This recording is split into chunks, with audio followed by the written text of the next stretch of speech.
Mercedes-AMG has upgraded the 6-cylinder models of the AMG GT 4-door Coupé.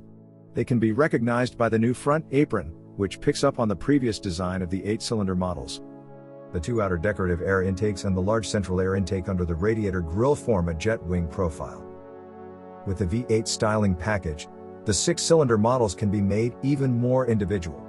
It includes a new front apron, longitudinal member panels, and a rear apron with diffuser. The specifically designed front end of the V8-Styling package picks up on elements of the AMG GT Black Series, such as the radiator grille that opens further downwards, the wide lower air intake and the precise, functional air deflection elements at the outer edge. The basis for the sporty driving experience is provided by the unchanged 367 or 435 horsepower 3.0-liter inline 6-cylinder engine with twin turbocharging and integrated starter alternator,